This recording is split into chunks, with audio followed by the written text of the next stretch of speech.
اللهم صل وسلم وعلى بارك على سيدنا محمد وعلى آل محمد أجمعين. يا صباح الفل عليكم أو مساء الفل عليكم على حسب ما بتتفرجوا على الفيديو. وحشتوني، بقالي كام يوم ما بنزلش فيديوهات، وحشتوني جدا جدا جدا. بصوا بقى، أنا النهاردة جاية نتكلم مع بعض شوية، طالعة نتكلم مع بعض شوية. بصراحة كده عندي اكتئاب وجاية طلعه عليكم يعني.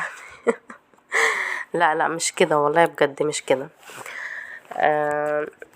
بصوا بقى، انا الحوض عندي عامل ازاي، متراكم، يعني في تراكمات كده على بعضيها على بعضيها. حتى يعني لما تلاقوني دلوقتي بغسل وكده، مش بنظم مواعيني، مش زي ما بعمل كل مرة، لا. عايزة افتح عيني واغمضها الاقي الحوض دوت المواعين اللي فيه خلصت وبقى رايق وصافي زي الاول او زي الطبيعي. ده زينا احنا كده. احنا بقى مين؟ الستات. انا وكل ست جوزها بيسيبها ومتغرب ومسافر، بنبقى عندنا تراكمات زي اللي في الحوض دي كده بالظبط. التراكمات دي بقى بتبقى عبارة عن مسؤوليات وهموم. كل موقف حلو عدى عليكي وجوزك مش معاكي فيه، كل موقف وحش عدى عليكي وجوزك مش معاكي فيه، كل مرة ابنك تعب فيها او بنتك تعبت فيها وانتي جوزك مش موجود، كل مرة جالك فرح او مناسبة حلوة او عيد عدى عليكي وجوزك مش موجود. بجد بجد، يعني كل التحية والتقدير للستات دي، الستات اللي بتبقى عايشة لوحدها من غير سند، من غير ظهر. احنا ب100 راجل، احنا بجد بجد بجد ب100 راجل. الست اللي بتبقى عايشة تربي صبيان او بنات لوحدها وتطلعهم عيال كويسة ومحترمة وجدعة. كل ست بيعدي على وقت يعني مسؤولية بتبقى جامدة عليها او كبيرة عليها وتبقى قدها وتخش فيها وتبقى قد المسؤولية وتطلع بأحسن نتيجة. دي كده ست ب100 راجل.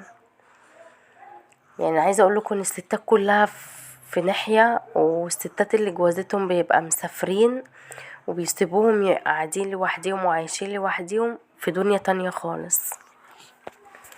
بجد والله العظيم مش كلام يعني. عايزه اقولكم ان انا كلامي دوت يعني مش من فراغ. انا جوزي بيسافر وبيسيبنا لوحدنا وكده وولادي صبيان بيبقى المفروض ان انا اربيهم واطلعهم احسن ناس وببقى قد المسؤوليه دي يعني بيجي عليا وقت ابني بيتعب بالليل او بنتي تتعب بالليل وانا لوحدي وانا مش معايا حد يعني يلحقني، او بيبقى معانا اخونا اختنا ابويا امي، بس برضو يعني الزوج ده بيبقى في حتة تانية. هو ده حياته، هي دي شغلانته في الدنيا، ان هو يبقى مسؤول عنك وعن ولادك وعن اللي انت محتاجاه وولادك محتاجينه، غير اي حد تاني.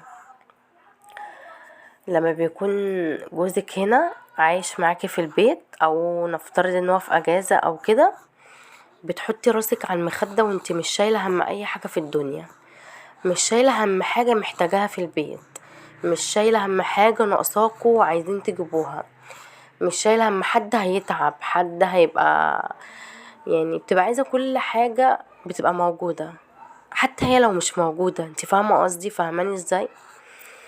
طبعا كل الناس اللي زيي حاسين بيا وباللي انا بقوله.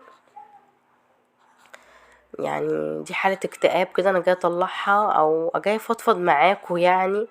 عايزة كل واحدة زيي تقولي، يعني تقولي في التعليقات كده او في الكومنتات، بتحسي زي كده ولا لأ؟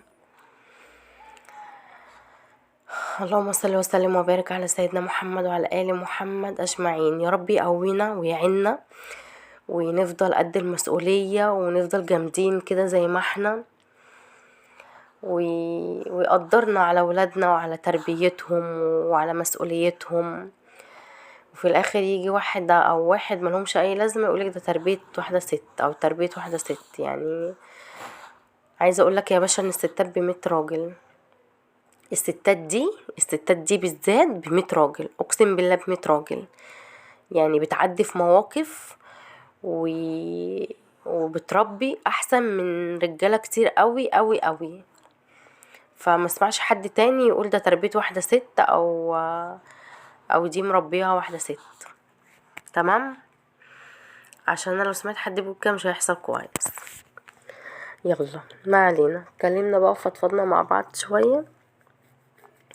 تعالوا بقى بصوا الحوض، عقبال يا رب ما نفسيتنا تهدى كده زي الحوض دوت والتراكمات اللي فيها دي اللي عليها دي كلها تروح.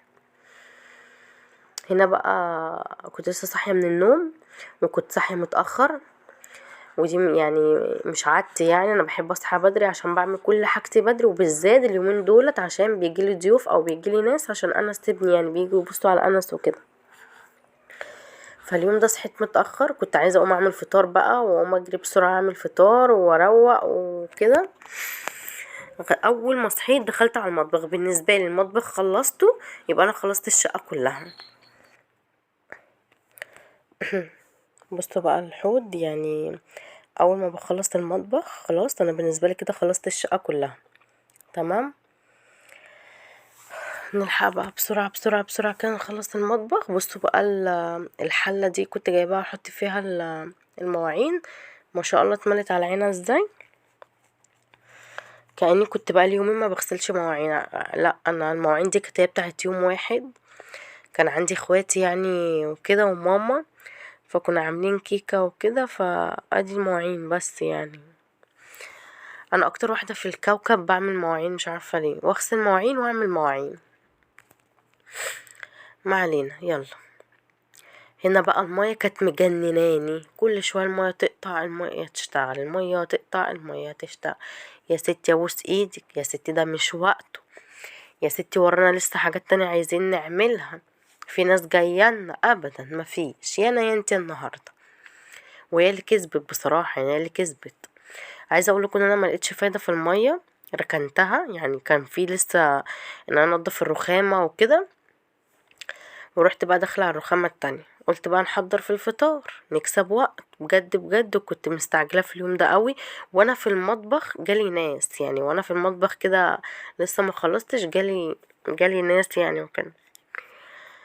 نعمل بقى افطار سريع سريع للعيال، للولاد، بلاش العيال عشان بيزعلوا من الكلمه دي. وبعدين نرجع بقى نكمل بقية الحوض. يعني ما مش هنفضل واقفين نفضل ساكتين ابدا، تعطلنا المية لا يمكن. بصوا الست الشاطرة متقفش في مكانها، يعني تمشي نفسها في اي حتة، تشغل نفسها في وقتها كده. فاهمين قصدي؟ اكيد انتوا فاهمين اكتر مني طبعا. حبايبي حبايبي حبايبي، حطيلي لايك حطيلي لايك حطيلي لايك. مش كل فيديو اقولكوا حطولي لايك، خلاص احنا حفظنا. بنشوف الفيديوهات بتاعتي تحطولي لايك على طول، حطولي كومنت حلو منكم. تمام تمام، وتفعلوا زر الجرس عشان كل فيديو انزله تتفرجوا معايا عليه. بصوا بقى هنا ما مش لاقيه فايده، بقيت بشطف من الفلتر. يعني بصوا وصلت بيها لفين.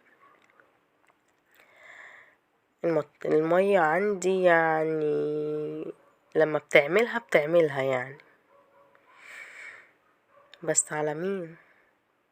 احنا جامدين قوي. احنا شاطرين قوي.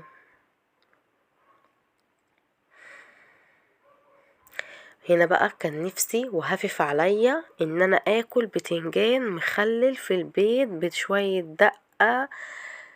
يعني حاجة كده عظمة عظمة. لو انتي مش عايزة تاكلي ونفسك مسدودة عن الاكل وعن الدنيا هتاكلي برضو بحبة البتنجان اللي هنعملهم معانا ده. الفيديو ده كله كده مخصوص عشان خاطر شوية البتنجان دولت. احنا كنا يعني الغدا خلاص، كنت هشتغل في الغدا على طول، بس قلت يعني نغير ريقنا كده بحاجة بسيطة. واهم حاجة البتنجان. يعني انا والله العظيم عاملة الفيلم ده كله عشان البتنجان. شوية بتنجان بقى بالدقة، بشوية بقدونس، ما اقولكيش على الجمال والحلاوة والطعام. حاجة كده خطيرة خطيرة ولا خطيرة. قطعي البطاطس، قطعي قطعي قطعي قطعي قطعي. ايوه كده، ايوه كده، بسرعة بسرعة بسرعة بسرعة. يلا جايين ناس، خلصتي. طول ما انا واقفة في المطبخ اتخانق مع ولادي وازعق كده. كلنا كده والله، كلنا على الحال ده.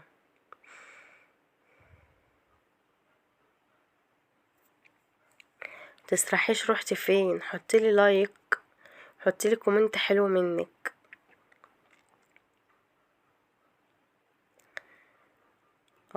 يا ابويا،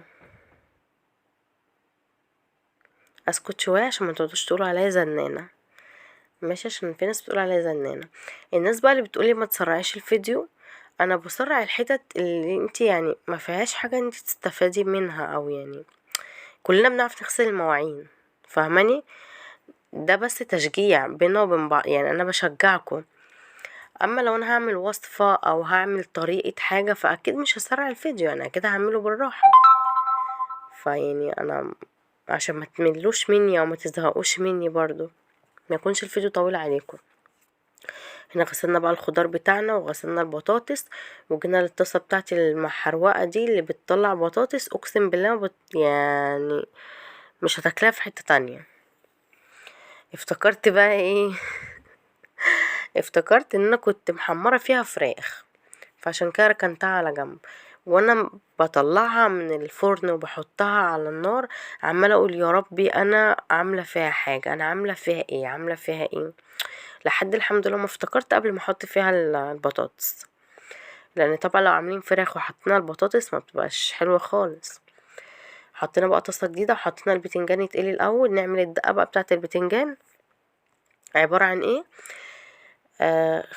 خمس فصوص توم، هرسة شطة، ما عندكيش هرسة شطة يبقى قرن فلفل حامي، وشوية دقة بكمون. يعني دقة بكمون يعني ملح وكمون وكزبرة، وعصرة ليمونة،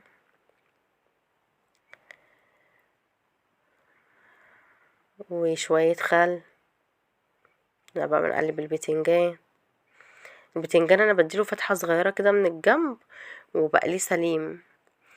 وقطعي بقى البقدونس بيودي البتنجان والدقة بتاعت البتنجان في حتة تانية خالص خالص خالص.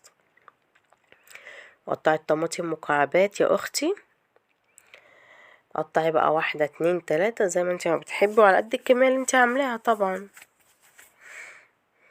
اوعي تنسي البتنجان اللي هيتحرق منك.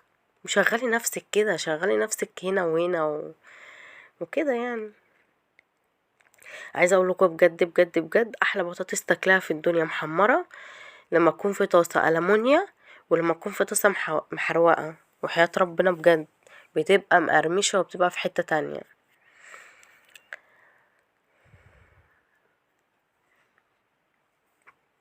ايوه يلا بقى نقطع بقية الطماطم. وحياة ربنا ما اكلتش حاجه على الفطار غير هو البتنجان. بصي بقى دقي كده الطماطم في الهون، وسيبك بقى من الكبة والشغل ده، لا خليك البلدي يوكل.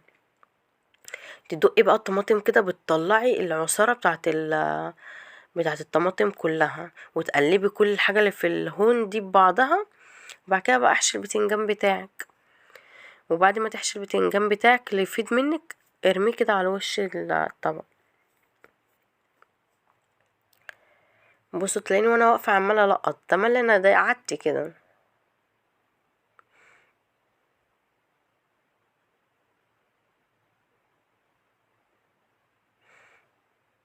عايزة اقولك البطاطس دي كانت محرمشة يعني كانت لذيذة، والله لذيذة.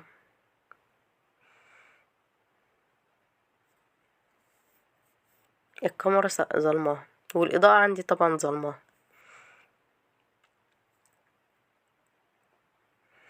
نعمل بقى بيضتين تلاتة كده. بيضتين تلاتة. يعني تخيلوا كده، انا هنعمل بيضتين تلاتة. بيضتين تلاتة دول داخلين في 15 جنيه، يعني مش قليلين. يعني الفطار ده فطار غناوة. يعني يقال ان البيض هينزل، وان شاء الله الدنيا تهدى شوية بإذن الله. ربنا يرفع عننا البلاء والغلاء يا رب، ويعين الناس على حالها يا رب، يا رب يعين الناس على حالها يا رب، ويعين كل أم وأب على ولادهم وعلى المسؤولية اللي وراهم. ويا رب ما يجيش رمضان إلا كل حد فينا يعني أو فيكو كل حاجة عايزها يجيبها ويملى بيته بالخير امين يا رب.